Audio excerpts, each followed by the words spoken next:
Charles Jean Liu de Villa, marié à une Chinoise.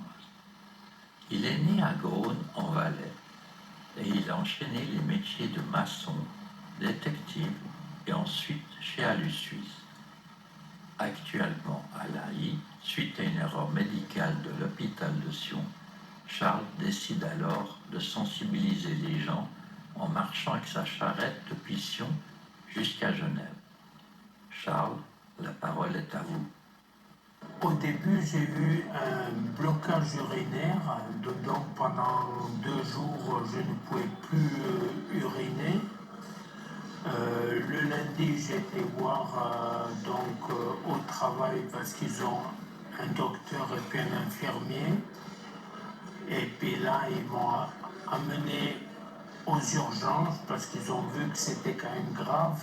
Et puis aux urgences, le 9 janvier 2015, ils m'ont mis une sonde à la verge, quoi. Et ils m'ont dit de contacter un neurologue, quoi. Et c'est depuis là que ça a commencé les problèmes, quoi. C'est que l'urologue, il a fait un test du PSA et il m'a dit que j'étais en très bonne santé. Il m'a laissé continuer à travailler donc avec la sonde urinaire. Et pendant combien de temps tu as travaillé avec la sonde urinaire? à peu près 2 semaines comme ça. Sans aller voir le médecin? Voilà, ils m'ont dit que j'étais en très bonne santé, alors ils m'ont dit d'aller travailler, quoi. Et qui changeait le sac de la sonde urinaire? Tu changeais tout seul? Ben oui, j'ai changé moi, quoi. Mais la sonde urinaire, elle est restée 15 jours en place. Voilà. Et après, tu es allé voir un neurologue. Voilà. Et puis donc l'urologue, lui, il a enlevé la sonde en disant que j'étais en bonne santé, quoi. Et il m'a enlevé ça lundi la sonde, et le dimanche qui a suivi, je me suis retrouvé aux urgences parce que ça avait re-de-nouveau eu le blocage urinaire, quoi. Ils ont essayé de me remettre une sonde dans ma verge avec 3 grandeurs différentes. C'est que du sang, il y a giclé d'eau parce que c'était trop bouché le canal, quoi. Et donc après, ils m'ont mis une sonde subpubienne. Une sonde suspubienne. Subpubienne. Et combien de temps tu as gardé cette sonde suspubienne? Alors j'ai gardé quand même pendant longtemps. Et puis. C'est quoi longtemps? 2 jours? Non, des mois, quoi. Mais des mois, il te l'a changé la sonde suspubienne? Non, parce que le problème, c'est que après j'ai eu la sonde qu'elle est sortie. Elle est sortie carrément du bas-ventre. Et puis là, en revenant à l'hôpital, ils m'ont remis une sonde, et puis c'est là que j'ai su comme quoi il fallait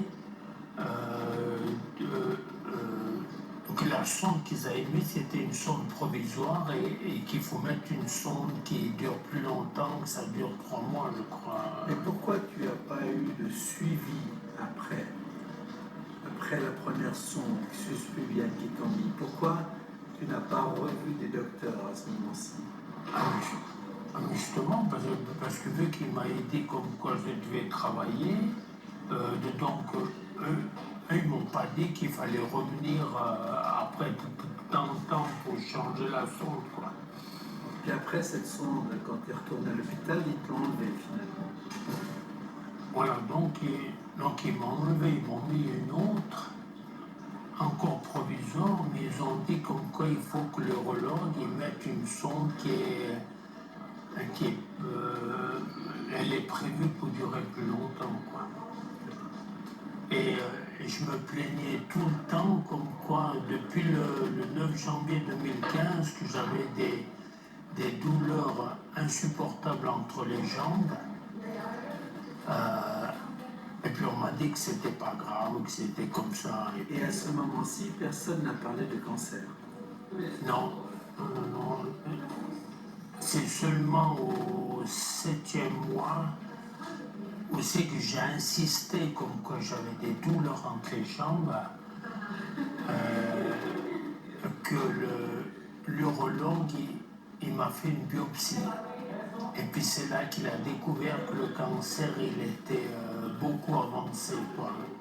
Mais même trop avancé. Ils n'ont jamais fait de PSA avant?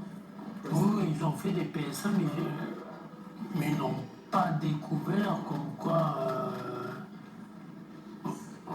le cancer il était là, quoi. Et quand tu as le diagnostic de cancer avancé, qu'est-ce qui s'est passé? Alors justement, c'est que lui, il a pris un rendez-vous pour le cancer des os parce qu'il a vu que c'était trop avancé, quoi. Donc j'ai fait une scintigraphie. Voilà. Et puis vu que je n'avais pas, que le cancer s'était pas propagé dans les os, donc il a pris rendez-vous pour faire les rayons, parce que vu que c'était trop avancé, quoi. Et en faisant les rayons au mois d'août, mi-août, donc vous voyez, depuis le 9 janvier 2015 jusqu'au mois d'août, il n'y a quasiment presque rien eu. Et puis au mois d'août, donc on m'a fait le maximum de rayons, je crois que c'est 36 ou 38 séances de rayons, on m'a dit que c'était le maximum, quoi. Et comment est-ce qu'ils ont fait ces rayons? Qui c'est qui a fait les rayons? Alors, à l'hôpital de Sion. D'accord. Et puis, quel est le problème qu'il y a eu pendant les rayons? Alors le problème qu'il y a eu, c'est que 3 à 4 séances avant la fin, les problèmes des selles, ils ont commencé. Ça veut dire que j'avais des selles diarrhée que j'ai resté entre une demi-heure et 1h30. Et j'ai tout de suite fait des photos et puis montré les preuves et puis ils m'ont dit non, c'est normal. Et puis donc pendant 3 fois, quoi, j'ai eu aussi que la vessie elle s'est vidée parce que donc je clipsais le tube qui allait à la poche d'urine et le tube qui sortait de la vessie par la peau, on l'a clipsé, et puis quand tu clipsais ça, ta vessie se vidait par l'urètre normalement. Voilà. Okay. Et puis là, ils ont continué les rayons. Voilà, ils ont continué les rayons. Au milieu de la séance des rayons, tu commençais à avoir des diarrhées. Non. À la maison, pas d'accord. pendant Après les combien de séances. séances tu as commencé à avoir des diarrhées? Ah, mais c'est entre 4 et 5 dernières séances, quoi. D'accord. Donc tu avais déjà eu une dizaine de séances de rayons avant. Voilà. Ouais, plus, quoi. Et ensuite, tu as commencé à être incontinent. Voilà. Et alors, qu'est-ce qui s'est passé? Qu'est-ce que tu as fait? Donc moi j'ai averti tout le monde, quoi. Donc moi j'ai dit que j'ai toujours des douleurs et puis en plus de ça j'ai des gros problèmes avec les selles. Donc il sortait même du sang aussi, quoi. Et j'ai averti, mais on m'a dit tout simplement qu'il faut résoudre le problème urinaire, le problème de la prostate et puis après s'occuper des selles, quoi. Là, tu m'as raconté que tu allais à Genève. Alors avant ça, justement, c'est que après les rayons, Donc moi je me plaignais toujours des problèmes, justement des douleurs plus des selles. Et puis l'urologue, il a voulu justement opérer encore en plus des rayons. Et, et là, donc il a pris rendez-vous pour l'hôpital de Sierre. Et puis,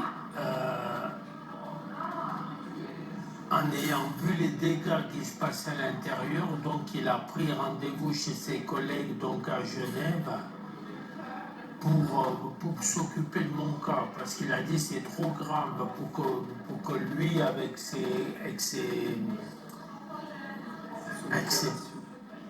possibilités, ne pouvait plus rien faire, quoi. Donc c'était une chirurgie qui était beaucoup plus lourde, quoi. Et à Genève, à l'hôpital universitaire, donc ils ont fait 2 opérations. Et puis après chaque opération,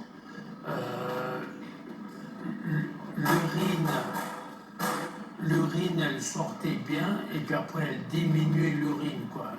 Donc j'avais des problèmes à uriner, quoi. Et puis après ces 2 opérations, donc je vais faire tous les 3 mois, puis après les 6 mois des contrôles chez eux. Et puis après, ils ont dit, vu que votre vessie elle a été radiée, on est obligé de prendre un morceau de l'intestin et puis de refaire une nouvelle vessie, quoi. Et c'est là que j'ai découvert comme quoi mes organes ils ont été radiés par les rayons. Donc au moment où c'est qu'on porte plainte, après on ne peut plus entreprendre des choses. Et j'ai pensé que vu, parce qu'après c'est le secret juridique. Alors donc moi j'ai préféré mieux passer un détour pour mettre de la pression pour faire bien comprendre ce qui s'est passé. Parce que donc un procureur de Sion il s'est fait récuser parce que justement il était bien avec les hôpitaux, quoi. Donc j'ai écrit au département de la justice et police comme quoi le radio-oncologue il a falsifié mes documents pour essayer de cacher ils n'ont pas voulu donner mes dossiers, quoi.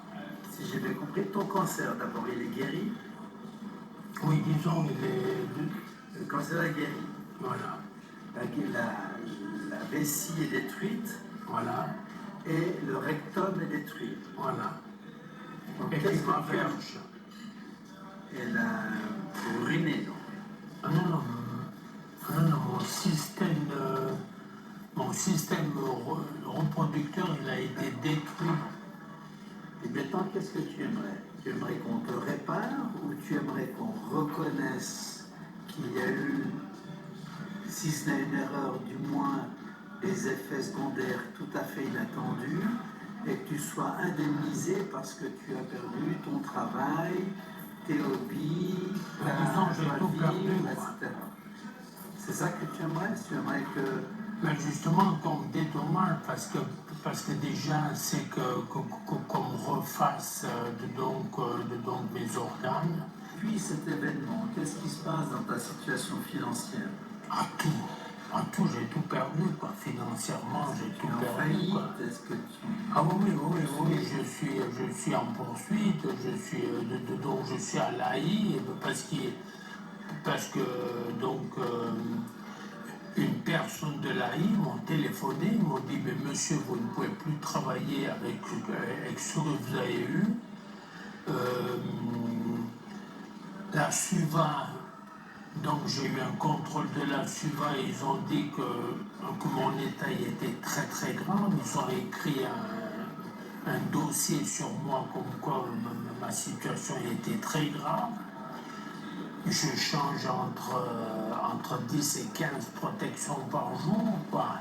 Ce que l'assurance il dit, c'est impensable que vous changez autant que ça. Mais vu qu'à Genève, ils ont agrandi le canal Et puis agrandir la vessie, ça veut dire qu'elle coule, elle coule. Et à Genève, on m'a dit de suivre des cours de sphincter. Et le problème qu'il y a, c'est que donc la spécialiste du sphincter, il m'a dit qu'il fonctionne très bien, mais vu qu'il ne ferme pas complètement, alors le problème qu'il y a, c'est que ça coule tout le temps. Et puis vu que la vessie a été détruite, donc ça me brûle la sortie du zizi, le tour du zizi, du côté de mes jambes, ça brûle carrément jusqu'à la peau, quoi. Mais t'es pas gêné par les selles? Après des années, donc je reste des heures pour aller aux toilettes. Les premiers temps, je risquais de tomber parce qu'ils me coupaient les veines de... Mais à cause de quoi? Tu restes aux toilettes à cause de ton incontinence urinaire ou à cause de ton incontinence de sel? Alors, l'incontinence des selles, parce que c'est ou bien moi j'appelle des pétoles de chèvre, c'est des petites boulettes comme ça de...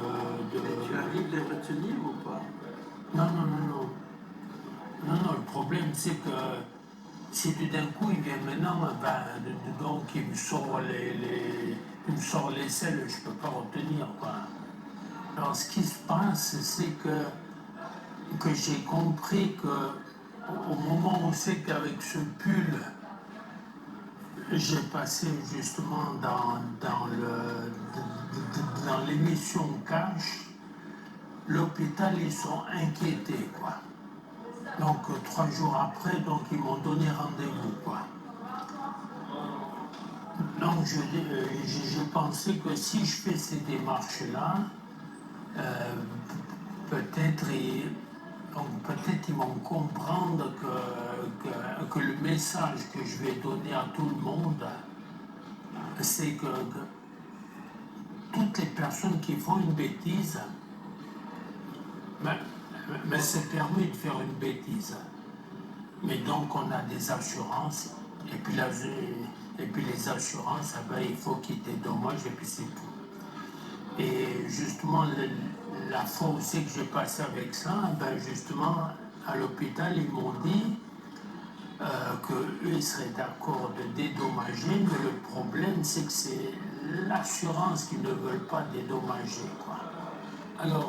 Alors j'ai aussi mis sur Facebook, parce que je voulais faire aussi passer le message, parce que donc je suis parti le lundi, pas ce lundi, mais le lundi d'avant, je suis parti à pied, avec le minimum, je ne savais pas trop où aller, je ne savais pas où aller dormir, quoi.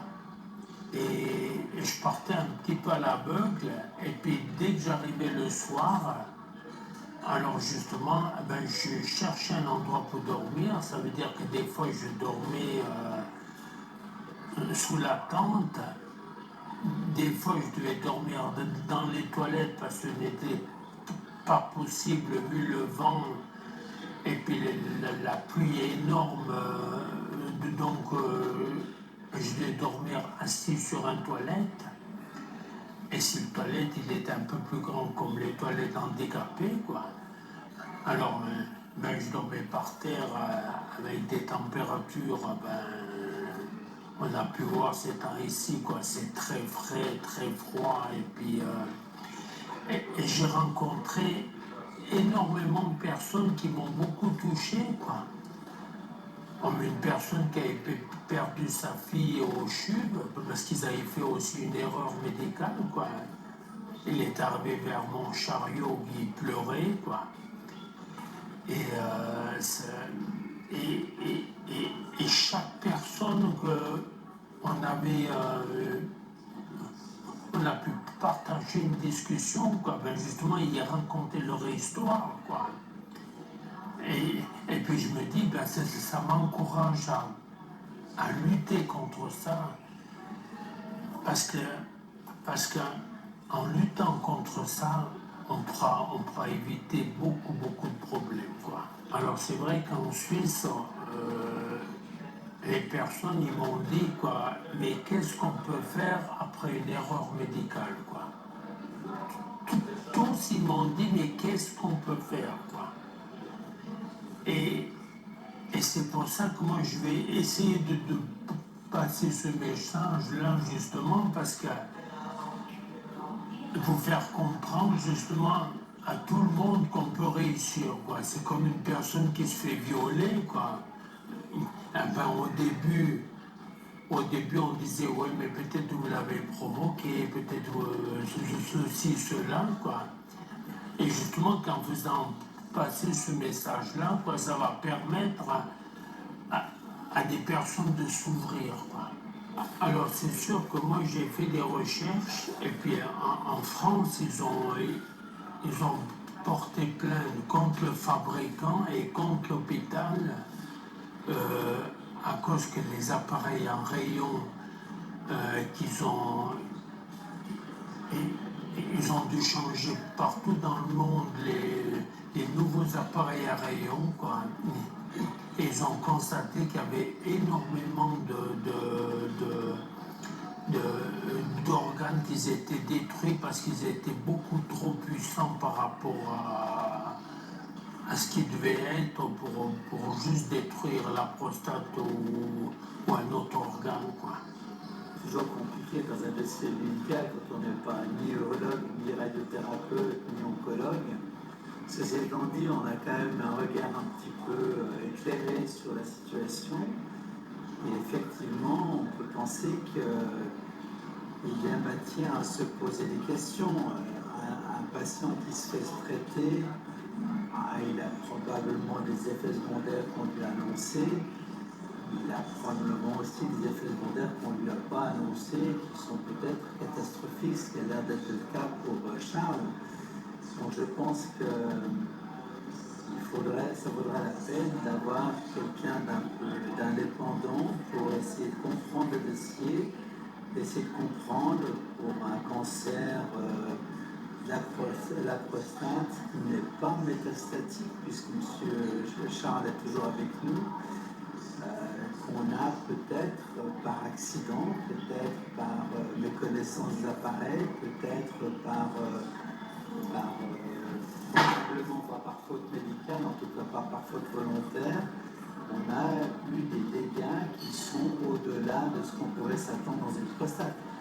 Que les gens soient incontinents après un cancer de la prostate, c'est des choses qui arrivent, et je pense que ça c'est peut-être inévitable.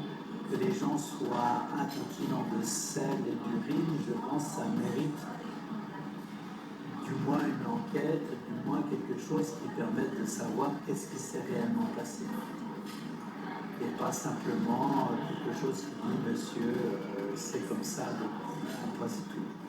Je pense que ça vaudra la peine que quelqu'un se penche sur le dossier de façon beaucoup plus creusée que ce que nous pourrions faire ici au coin de la bistrot sans pouvoir exactement savoir ce qui s'est passé.